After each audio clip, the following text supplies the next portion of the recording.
찾으신 줄 알고 제가 봉독하겠습니다.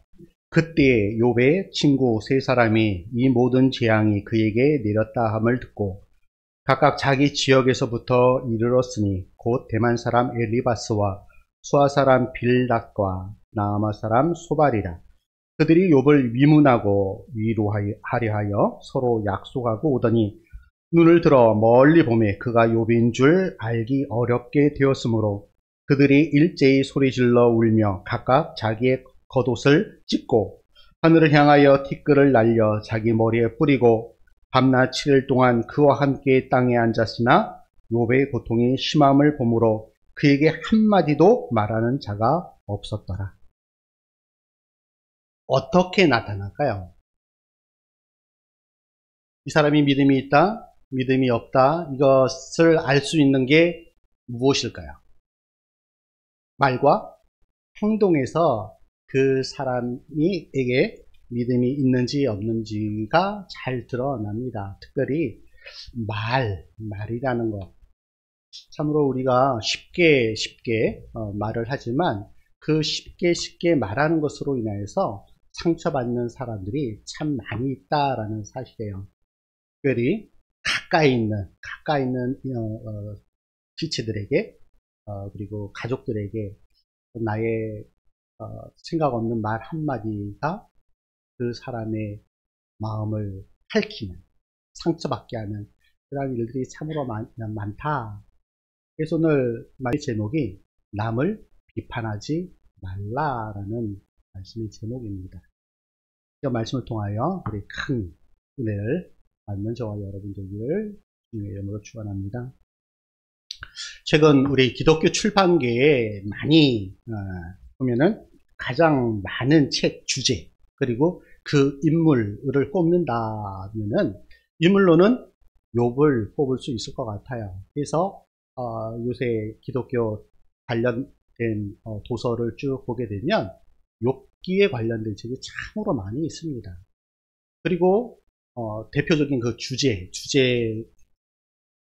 중에 하나가 고난, 특별히 그 가운데서 또 기도. 그러면 왜 욥과 고난, 기도 이게 연결돼서 이렇게 많은 책들이 나올까요? 이야기 하나 많아. 지금 우리가 살고 있는 이 시대는 참으로 힘들고 고통스럽고 괴로운 그러한 시대를 살고 있다라는 것을 잘 보여주는, 또한 그 가운데 그 위기와 고난과 어려움을 극복하기 위해서는 무엇이 필요하다? 기도가 필요하다 라는 것이 참 잘 반영돼서 그렇게 기도 관련, 욥기에 관련된 책들이 많이 나오는 듯 합니다. 오늘 말씀이 우리가 잘 아는 욥기서입니다. 욥기 하면 분명히 여러분도 잘 아시다시피 욥기는 우리에게 주는 그 메시지가 참으로 큽니다. 특별히 고난 가운데서 우리가 어떻게 살아가야 하는가 하는 것을 우리에게 잘 말씀해 주고 있습니다. 오늘 우리 본문은 요약을 하면 이렇습니다. 빨간 글씨를 보게 되면 욥이 어려운 상황 가운데 욥을 위로하려고 욥의 세 친구가 찾아옵니다. 그리고 그들이 일제히 욥의 모습을 보면서 웁니다. 그리고 욥의 옆에서 밤낮 7일 동안 그와 함께 있습니다. 그리고 욥의 그 상황을 바라보면서 한마디도 욥을 향하여 말하는 자가 없더라 라고 그렇게 요약할 수 있을 것 같습니다. 상처받은 고난 가운데 있는 사람을 바라보면서 그를 위로하려고, 그리고 그와 함께 울어주기 위해서, 또한 그와 함께 있어주기 위해서 말 한마디를 하지 않더라도 그 옆에 있어주는 것만으로도 상대방에게 위로를 줄 수 있는, 우리의 욥기서가 여기서 딱 끝나고 마지막 42장에서 욥이 하나님, 이 친구들을 통하여서 위로받고 하나님의 뜻과 계획을 발견하고 하나님이 어떠한 분이신가를 알고 받았더라. 이렇게 끝나면 욥기가 얼마나 아름답게 느껴지겠습니까? 얼마나 우리가 읽을 때도 얼마나 편안하게 이 욥기를 읽을 수가 있겠습니까? 그런데 욥기서는 여기서 끝나는 게 아니라 자그마치 남겨져 있습니다. 그런데 그 긴 이야기의 대부분이 욥과 욥의 세 친구, 그리고 그 이후에 등장하는 엘리후라는 그 또 한 친구의 대화가 세 번에 걸쳐서 질문하고 대답하고 질문하고 대답하는 그 과정을 거치게 됩니다. 약 40장까지.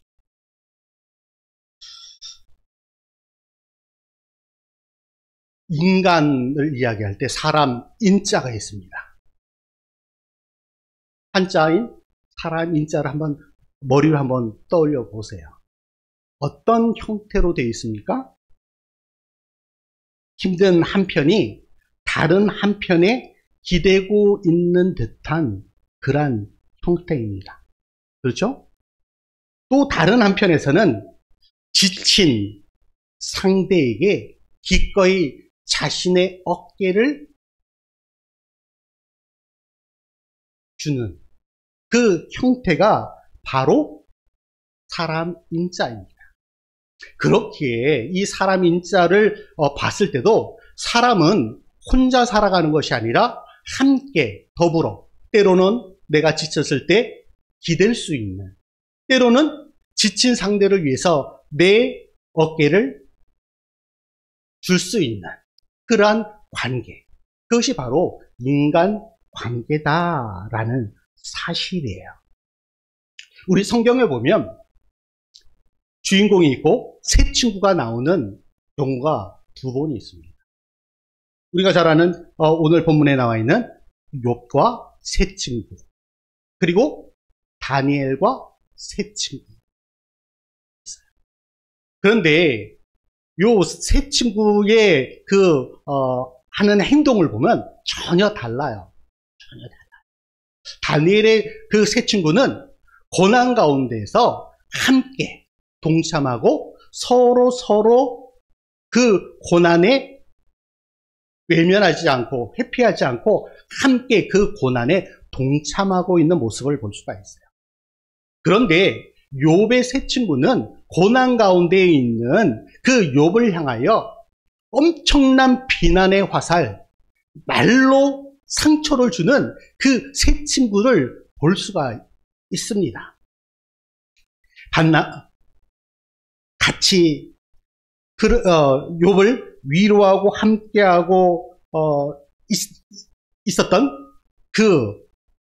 오늘 본문의 그 내용이 아니라 그 이유를 보게 되면 참으로 욥의 세 친구를 보면 참으로 안타깝다라는 것을 느낄 수가 있습니다. 특별히 4장 7절부터 9절에 이렇게 이야기를 합니다. 이 이야기는 세 친구 중에 엘리바스라는 친구가 욥을 향하여 이렇게 이야기를 합니다. 생각하여 보라. 죄 없이 망한 자가 누구인가? 정직한 자의 끊어짐이 어디 있는가? 내가 보건대 악을 밭갈고 독을 뿌리는 자는 그대로 거두나니 다 하나님의 입 가운데 멸망하고 그의 콧김에 사라지느니라. 이 엘리바스의 주장하는 것을 한마디로 이야기를 하면은 고난은 욥, 네가 당하는 그 고난은 죄의 결과이다. 바로 인과응보적인 그 내용이에요. 욥 너가 당하는 것은 그 뿌리를 찾아가면 반드시 너가 죄를 지었기 때문이다 라는 사실이에요. 욥으로서는 정말 황당하겠죠. 자신이 이해할 수 없는 그 고난을 당하고 있는 상황 속에서 왜 내가 이러한 고난을 당해야 하는가? 나는 지금까지 하나님 앞에 바로 살았다, 의롭게 살았다 라고 스스로 그렇게 인정하고 있는데 상대방인 그 친구 엘리바스가 그것을 모르고 네가 당하는 그 고난은 네가 지금까지 지은 때로는 생각지 못한 그 죄의 결과로 말미암아서 너가 고난을 받는 것이다. 욥의 입장에서 얼마나 마음에 상처를 입는 말이 되었을까요? 그래서 그 다음에 이어지는 욥의 말 속에는 그것에 대해서 어떻게 보면 자기 변명적인 그런 대화가 쭉 또한 이어집니다. 그렇기에 이 엘리바스는 욥이 받는 고난은 죄의 결과, 인과 응보의 그 결과적인 그런 고난이다라고 확신하면서 욥에게 그렇게 이야기를 하고 있는 것을 볼 수가 있습니다. 또한 8장 4절부터 6절에서는 이 말은 욥의 또 한 친구인 빌닷이 욥을 향하여 이렇게 이야기를 합니다. 내 자녀들이 주께 죄를 지었으므로 주께서 그들을 그 죄에 버려두셨나니 욥의 자녀들이 다 한순간에 죽어버렸습니다. 알 수 없는 그 이유로 말미암아서 욥의 자녀들이 다 죽어버렸습니다. 죽은 그 이유, 비록 알 수는 없지만 반드시 너의 자녀들이 주께 죄를 지었기 때문에 그 결과로 이렇게 된 것이다 라고 이야기를 하는 것이에요. 그러면서 내가 만일 하나님을 찾으며 전능하신 이에게 간구하고 또 청결하고 정직하면 반드시 너를 돌보시고 내 의로운 처소를 평안하게 하실 것이다. 자녀들의 죄의 문제 때문에 그 자녀들이 죽을 뿐만 아니라 자녀들이 죽음을 통해서 이제 욥이 고난을 받는다. 그렇게 이제 하나님 앞에 회개하고 마음을 청결하게 하고 하나님 앞에 정직하게 살아가면 하나님께서 회복시켜 줄 것이다 라고 이야기를 하는 것이에요. 이 말에도 욥은 상처를 받았겠죠. 자신이 이해할 수 없는, 도저히 자신의 이성으로 헤아릴 수 없는 그 상황 가운데 고난을 받고 있는데 이렇게 이야기를 하면 그냥 아무 말 없이 옆에서 눈물 흘려주고 함께 해주는 것만으로도 앞에서는 고마워했는데 이제 자신을 향하여 이렇게 비난하는 그 친구들을 바라보면서 얼마나 마음에 상처를 입었을까요? 또한 그러면서 이 빌닷은 이렇게 이야기를 합니다. 내 시작은 미약하였으나 내 나중은 심히 창대하리라. 어디서 많이 보던 구절 아닌가요? 음식점 가면은 이 구절 많이 있어요. 그리고 우리가 또 누구를 만나면 내 시작은 미약하였으나 내 나중은 심히 창대하리라 라고 많이 이야기를 해요. 그렇죠? 음식점 가면 이거 본 적 있죠? 그런데 이 구절이 축복 어린 그런 구절이 결코 아니다라는 사실이에요.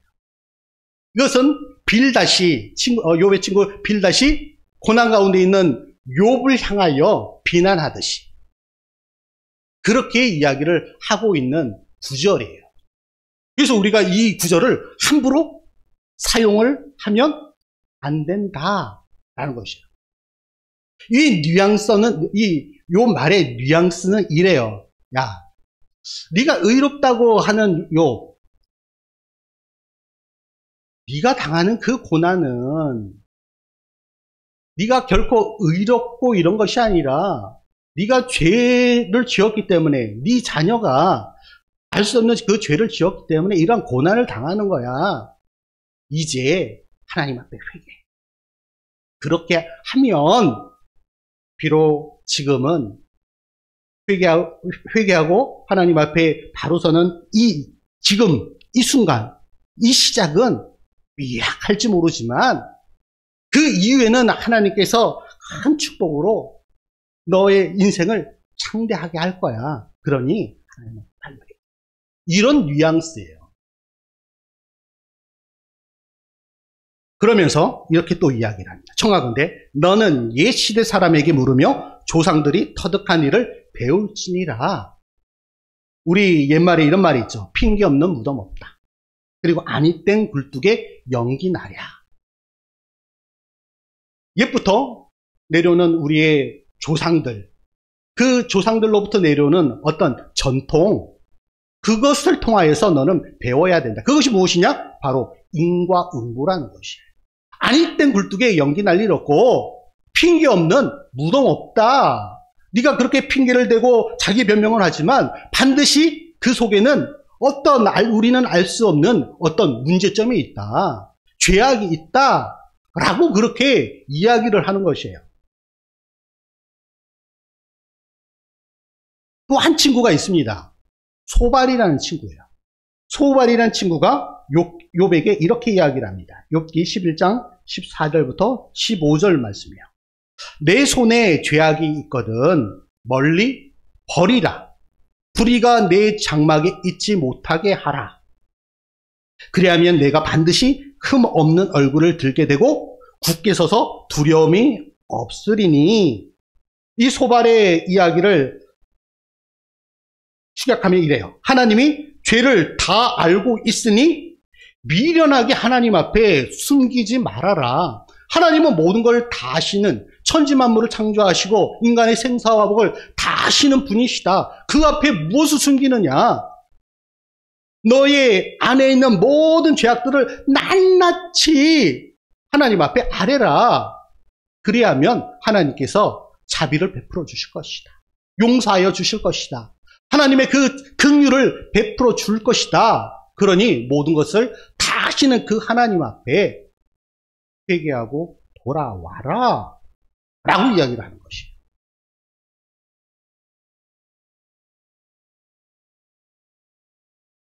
자, 보세요. 엘리바스나 빌닷이나 소발의 그 말은 다 맞아요. 그렇죠? 틀린 말이 하나도 없어요. 그런데 상황과 대상이 그 이야기를 들을 수 있는 적합한 대상이 아니에요. 적합한 상황도 아니고 적합한 대상이 아니에요. 우리는 때로 많은 이제 주위의 사람들과 더불어 살아가면서 분명히 내가 생각하고 내가 내뱉는 말이 옳은 말을 할 때가 참 많아요. 그런데 그 상대방의 그 마음을 헤아리지 못하고 이해하지 못함으로 인해서 상대방에게 상처를 주고 오해를 사고 하는 그런 말들이 참으로 많다라는 사실이에요. 저는 이 욥기서를 이렇게 쭉 보면서 지금 고난의 상황이기 때문에, 어려운 상황이기 때문에 저는 욥과 같은, 그리고 욥의 나 자신을 투영해서 나를 보았어요. 그런데 욥기를 깊이 있게 살피다 보니까 욥의 나를 투영해서 나를 살펴보는 것이 아니라 이 세 친구에게 저를 투영해서 보게 되었어요. 아, 내가 욥의 고난을 생각할 것이 아니라 이 세 친구가 바로 나였구나. 다른 사람을 향하여서 비난하고 조롱하고 비판하였던 나의 모습을 본 거예요. 저의 모습을. 우리는 말 한마디를 통해서 상대방에게 위로를 줄 수 있는 말을 할 수도 있을 뿐만 아니라 그 말 한마디를 통해서 상대방을 절망 가운데 빠질 수 있고, 어떤 경우는 그 말 한마디로 그 사람을 죽이는 그 상황까지 도래하게 될 수 있다는 사실이에요. 왜 그럴까요? 왜 상대방에게 그렇게 상처를 주고 상대방에게 그렇게 비난을 하고 조롱을 하였던 이 세 친구의 그 모습이 왜 내 안에 있을까요? 왜 함부로 상대방을 내 이성으로, 나의 경험으로 상대방을 난도질을 할까요? 왜냐? 사랑이 없기 때문에. 이 세 친구도 마찬가지예요. 자신의 경험, 자신의 판단, 내 전적으로 자신을 맡겼던 것이에요. 상대방을 이해하려고 하는 그런 마음이 없이, 사랑의 마음이 없이 욥을 향하여서 그렇게 이야기를 하게 되었던 것이에요. 우리가 잘 아는 고린도전서 13장 1절에 이렇게 말씀을 합니다.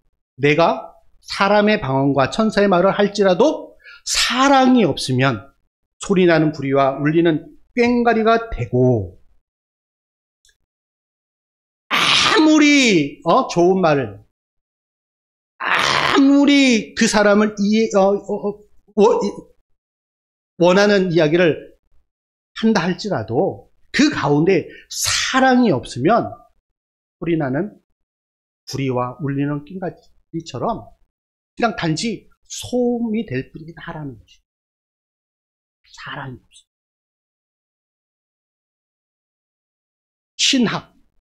신학은 하나님을 배우는 학문입니다. 신학이 제대로 기능하려면 사람의 현실을 주의 깊게 살피고 각 개인의 특수한 상황을 고려해야만 합니다. 우리가 말씀을 듣는 이유가 무엇이에요?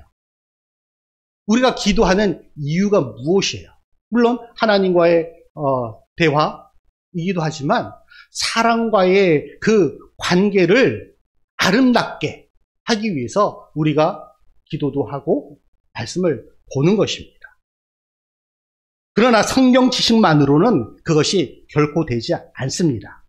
우리가 살아가는 세상을 우리 주님의 그 눈으로 눈여겨보면서 그 속에서 살아가는 사람들의 그 처지를 헤아릴 때 이 신학은 바로 세워질 수가 있는 것이에요. 그리고 말씀이 말씀되게 되는 것입니다. 그리고 우리가 기도하는 그 이유가 되는 것입니다. 록산 게이라는 여류 작가가 있습니다. 그녀가 쓴 수필집이 있는데 헝거라는 그런 수필집이에요. 이 헝거라는 그 수필집은 이 록산 게이 여사의 어떻게 보면 자서전적인 그 내용이 담겨져 있습니다. 록산 게이가 13살 때 자기가 좋아하는 그 오빠가 있고, 그리고 오빠의 친구들로부터 성폭행을 당합니다. 그러면서 이 록산 게이는 마음의 상처가 너무 심해졌어요. 왜 내가 이러한 일을 당했을까? 왜 나에게 이러한 내가 감당하기 어려운 이런 일을 당했을까? 하면서 이 록산 게이는 결심을 합니다. 그날로부터 살을 찌우기 시작을 해요. 내가 이 살을 찌우면 다른 사람들로부터 어떤 그러한 유혹을 받지 않게 될 수 있겠다라는 생각을 가지고 살을 찌우게 됩니다. 그리고 250kg까지 몸무게를 늘립니다. 엄청나죠? 250kg. 그런데 이 록산게이를 향하여 많은 사람들이 비난의 화살을 쏘게 됩니다. 어떻게 젊은 여자가 자기 몸 관리를 못해가지고 250kg까지 몸무게를 불리느냐 라는 그런 비난을 합니다. 록산 게이의 그 마음, 그의 경험, 그의 삶을 알지 못하게 됩니다. 많은 사람들이 오류를 범하게 됩니다. 상대방의 그 마음, 그의 삶을 헤아리지 못하고 내가 본 그대로, 내 눈에 비치는 그대로 그들을 향하여서 비난하고 조롱하는 그러한 우리의 모습. 충고하고 조언하기에 앞서 고난받는 사람들의 그러한 처지를 이해할 수 있는 그러한 마음. 그런 마음이 저와 여러분에게 반드시 필요합니다. 그래서 마태복음 7장 1절에서 2절에서 이렇게 말씀합니다. 비판을 받지 아니하려거든 비판하지 말라. 너희가 비판한 그 비판으로 너희가 비판을 받을 것이요 너희가 헤아리는 그 헤아림으로 너희가 헤아림을 받을 것이니라. 여기서 비판을 받지 아니하려거든 비판하지 말라라고 되어 있는데 여기서 비판은 하나는 내가 다른 사람을 향하여서 하는 비판이에요. 그리고 또 하나의 비판은 하나님께서 우리를 향하여 하시는 그 비판이에요. 내가 사람들을 향하여서 비판하게 되면 하나님께서 그 비판하는 나를 향하여 또한 비판하실 것이다.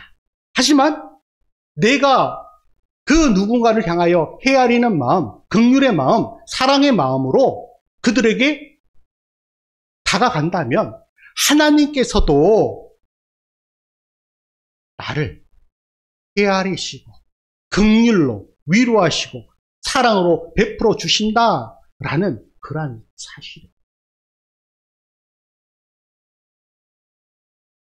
경북 예천에 가면 언총이라고 있습니다. 언총, 말의 무덤.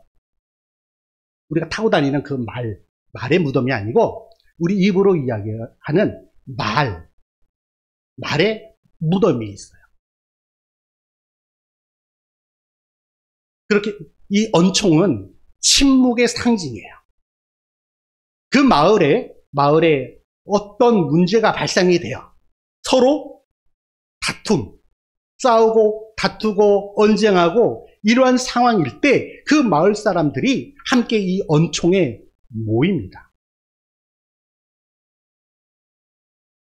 그리고 때로는 우리 이런 이야기를 많이 하죠.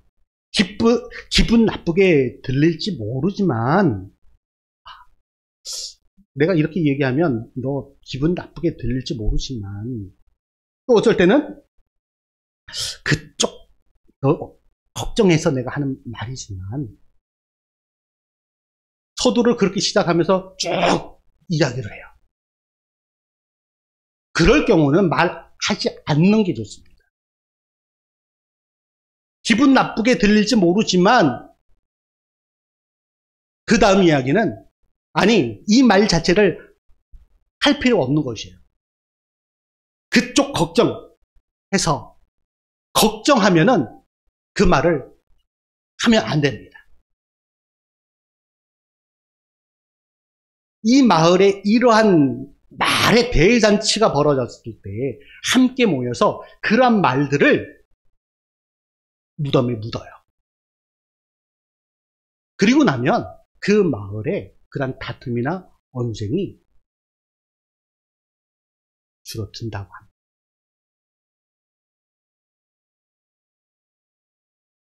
우리는 생각을 해야 돼요. 내가 이 말을 해서 상대방이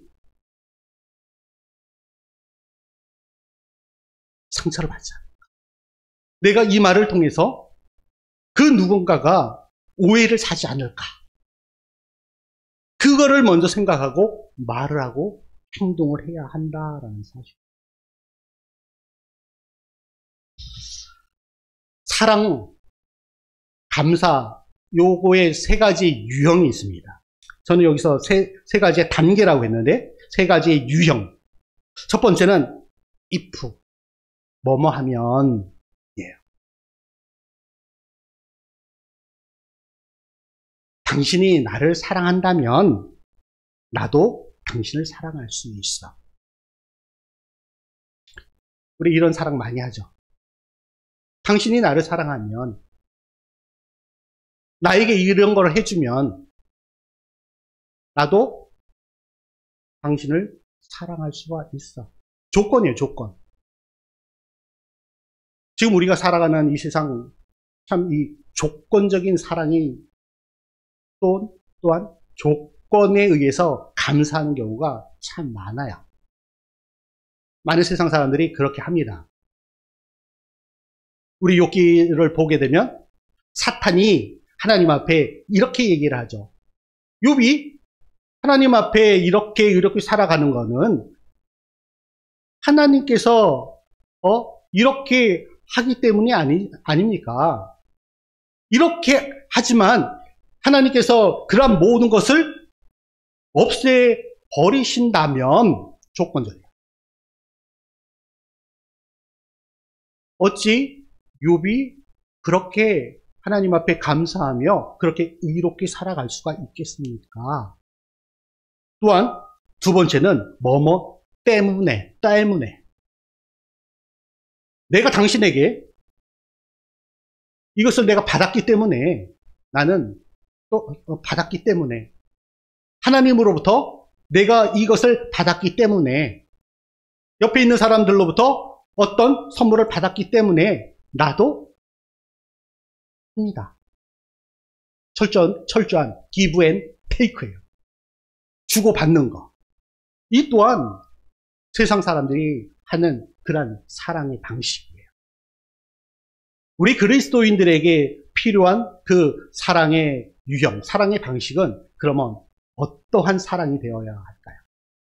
세 번째는 영어로 in spite of, 뭐뭐에도 불구하고, 뭐뭐함에도 불구하고 라는 뜻이에요. 사람들 안에서, 인간 세상 안에서는 이 사랑이 이루어지는 게 참으로 어려워요. 상대방이 나를 비난하고 상대방이 나를 조롱함에도 불구하고 내가 그 사람을 사랑하고 그러기는 어렵죠. 우리 이러한 사랑이 있죠. 바로 부모님의 사랑. 비록 내가 잘못하고 내가 딴 길로 간다 함에도 불구하고 우리 부모님은 그러함에도 불구하고 사랑하세요. 우리 하나님도 마찬가지죠. 끝없이 죄악의 길로 향하고 있는 우리의 모습, 우리의 삶의 모습, 그러함에도 불구하고 끝까지 사랑하시는 그 하나님의 그 사랑.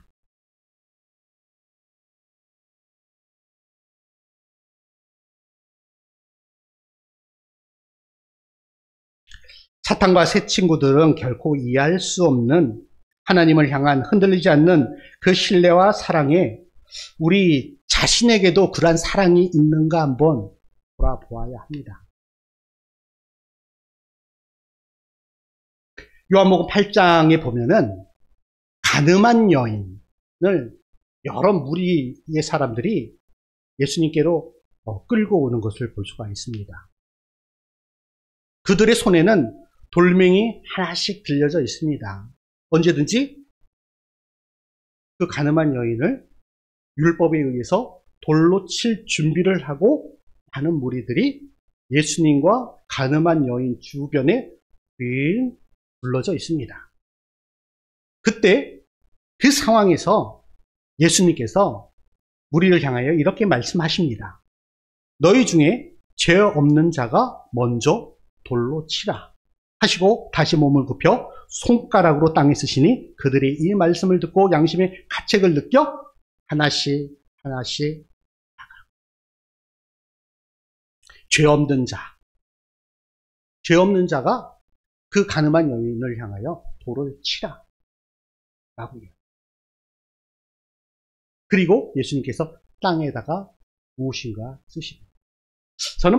저 생각에는 예수님께서 거기 있는 무리들의 죄상을 바닥에다가 쭉 하나씩 기록하지 않았을까라는 생각을 해봐요. 그 무리들 속에는 간음, 도둑질, 살인, 뭐 여러 가지 형태의 그 죄악, 낱낱이 예수님께서 그것을 기록하지 않았을까라는 생각. 그리고 쓰신 그 내용들을 무리들이 보고, 아, 나에게도 이러한 죄악이 있었구나. 자신의 모습을 본 거예요. 그렇기에 자신이 들고 있던 돌을 내려놓고 하나씩 그 자리를 떠나갔던 것으로 저는 이해를 합니다. 우리가 누군가를 향하여 비난할 때 나 자신을 돌아보고 나에게도 그러한 죄악이 있지 않는가, 나에게도 그러한 허물이 있지 않은가, 나를 돌아볼 수 있는 그런 마음, 그런 영성이 저와 여러분에게 필요하다라는 사실이에요. 영어에 이런 단어가 있습니다. 공감. 영어로 sympathy. 이 sympathy라는 그 단어는 두 가지의 단어가 합성이 된 단어. 함께라는. 그리고 패시, 괴로움을 함께하는 것. 내 형제, 내 이웃이 당하고 있는 그 고난, 괴로움, 어려움에 함께 해주는 것. 그것이 공감. 또 하나는 힘이라는 단어에 페이스, 거기다가 Y는 명사형 어미. 그래서 패스가 길이라는 뜻이에요. 어려운 그 고난의 길을 걸어갈 때 함께 해주는 거. 그래서 예수님께서 그렇게 말씀하시죠. 오리를 가자고 하면 십리를 갈 수 있는 그것이 공감이다라는 거예요.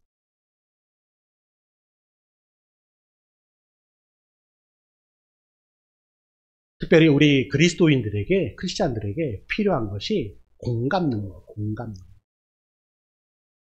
나는 저 사람하고 달라. 나는 저 죄인하고 달라. 이러한 것이 아니라 저 사람의 마음, 헤아릴 수 있는, 그리고 그 어려움에 함께 동참해 줄 수 있는 그런 공감 능력을 소유할, 그런 모습이 우리 그리스도인들, 크리스찬들에게 반드시 필요하다라는 거예요. 지금도 참으로 많은 우리 주위에 고난 가운데 있는 사람들이 있습니다. 그들을 위로하고 그들과 함께 동참할 수 있는 그런 마음을 소유하는 저와 여러분 되어지기를 주님의 이름으로 축원합니다. 하나님 감사합니다. 때로는 어려운 가운데서, 고난 가운데서도 우리 주님과 함께, 또한 우리 이웃과 함께 그 고난의 길을 함께 갈 수 있는 우리 되게 도와주시옵소서. 참으로 어려운 시대를 살아가고 있습니다. 이 어려운 시대에 그 어려움에 동참할 수 있는 우리 되게 도와주시옵소서.